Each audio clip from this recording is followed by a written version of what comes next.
Hi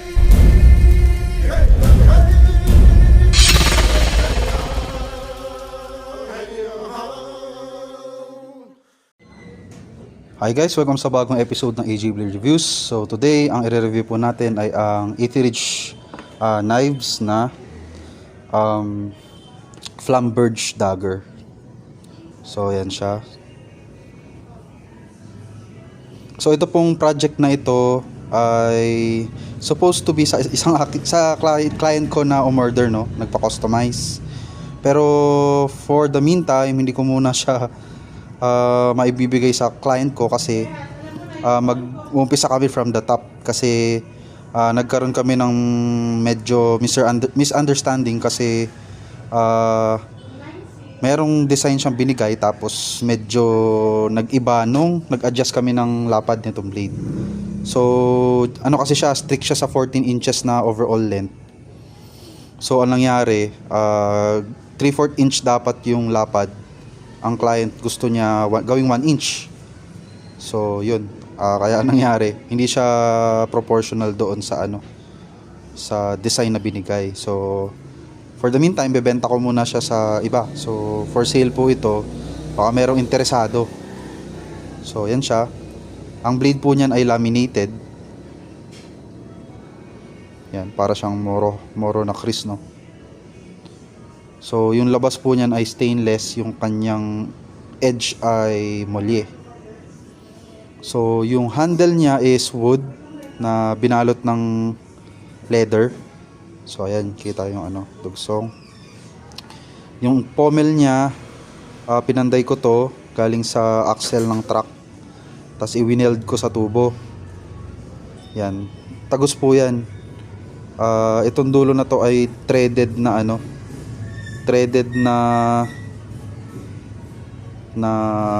bolt, tas may nut. Tapos nung natapos na, naidikit ko na siya dito sa loob, ginrind ko na lang. So ferrule, dalawang tubo yan, magkaiba ang size. Then yung guard niya is mild steel.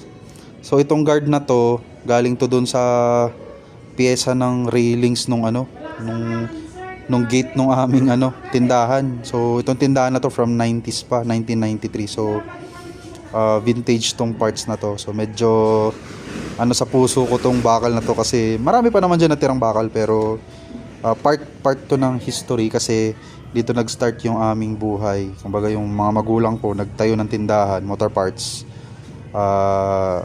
Hanggang ngayon naman tuloy-tuloy yung motor parts na to. Pero nung napaltan na to, syempre nakatambak dyan yung bakal, naisip kong gamitin. So very sentimental ako sa parts na ginamit. Yung scabbard, kahoy to. Tapos binalot ko ng leather. Tapos nilagyan ko ng throat na may stamps. So ito kasing throat niya. Ito pala yung hindi pwede ipasok ng baliktad. May kasi siya, may direction. So itong tip kasi ganito talaga yung design niya. Yung tip is medyo isang direction lang. Pag binaliktad mo, tingala doon. So pag ganyan, nakatungo. So isang direction mo lang siya pwede ipasok dito sa scabbard. Yan ang itsura niya pag nakashoot sa scabbard. May konti pa palang bali, lalagyan natin dye. So yan, yung itsura niya. Yung throat siya, yung pagkakatali sa likod parang sintas. Pero ginawa ko medyo random para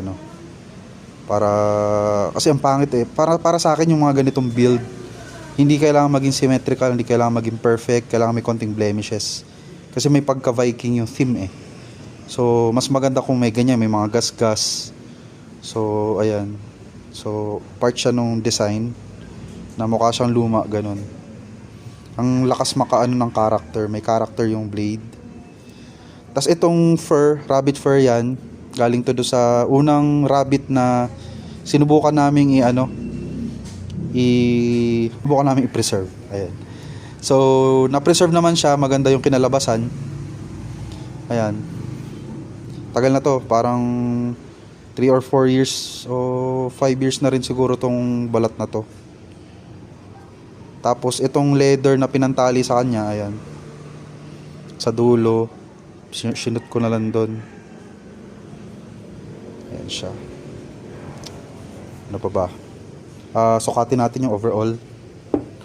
So yung overall length po nito, 15 inches to. Ang kanyang blade naman,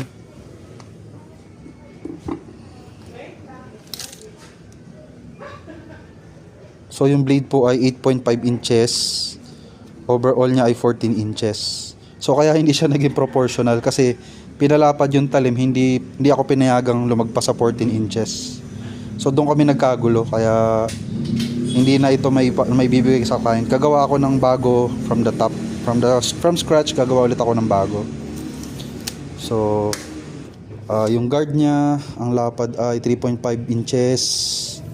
Yung handle mga 1 inch din. So bigat, timbangin natin. So yung timbang ng blade is 374 grams. So round off natin, 374 grams. Ang gaan niya. Akala ko kasi nung una magiging mabigat tong build na to, kasi puro bakal yung parts. Sa tingin ko na-balance naman siyang maigi kasi nandito yung center of balance niya. Ang ganda ng balance, saktong-sakto. So parang wala ang hawak. Ang gaan niya sa pakiramdam. Tapos ang pogi ng blade. Teka, sorry, na-distract ako. Nahirapan lang ako dito sa blade na to, yung paghahasa. Ang hirap niya hasain. Ang ginamit ko kasi dito, yung flap disc. Nakakatakot kasi kumagat dito sa may dulo. Buti hindi ako nasaksak sa tiyan. Natakot ako, talaga nanlamig ako. So timbangin natin yung overall weight. So yan siya, 87 grams round off. So yun, medyo matagal ko tong ginawa, more or less 1 month, no? Yung talim pa lang nito ay inabot na ng 2 weeks. Nahirapan ako gawin yan. Tapos ito pinanday ko rin to, tagal din gawin. Basically yun lang nagpatagal itong mga to. Guard, pommel, tsaka yung blade, ang tagal. Sa naman, sa scabbard, siguro mga 3 days kong ginawa tong scabbard na to. Okay naman, di ako nahirapan sa scabbard. Masaya ako sa kinalabasan. Anyways, feature ko lang tong blade na to. Gawa to ni Alas Asin Blades. So Viking din to na themed na axe. So ito, laminated to. Hindi lang madali ipakita kasi nasa ilalim mo makikita. Ayun. Kita nyo yan? So ang ginawa niya dito, mild steel yung katawan, tas ang gitna molye. So ang ginawa niya, inipit niya, sinandwich niya yung molye, itong talim ito molye to hindi ko lang kung makikita yung hindi siya makita. Kailangan ng ferric chloride para lumabas yung pattern. Pero may pattern to, makikita mo, may ganun siya. So bagay na bagay dito sa dito sa ating Flamberge dagger. So bakit nga ba tinawag na Flamberge dagger? Sa European blades kasi hindi Chris ang tawag nila doon sa ganyang wavy na blade. So from the word flame. So yung Flamberge para siyang apoy kasi. So kaya Flamberge yung tawag. So merong Flamberge na sword, merong Flamberge na dagger. So itong ginawa natin, maximum size kasi ito ng dagger, 14 to 15 inches ata ang dagger. So sakto lang to, dagger talaga siya. So Flamberge dagger. So yan, if you guys are interested, pwede nyo pa itong orderin. Available pa to, wala pang may-ari. So ipapasa ko na lang sa iba since mag-start ako from scratch ulit for this client. Gusto ko gumalaw to kasi sayang, isang buwan akong nagawa nito. May balik natin yung kapital nito. So the price, pag-usapan na lang natin. So originally 35k siya. So kung kayo ay interested, I'll give this for a lower price. So kung dito mo siya napanood, ibibigay ko for a lower price. Just tell me na nasa vlog ko nakita. So yun, that's the password for a big discount. Okay, so yun, thank you for watching guys, and as always, stay bladed. Susunod na episode, parang meron tayong parang na ano, gawa naman ni KK Fu. So yun, bye.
No.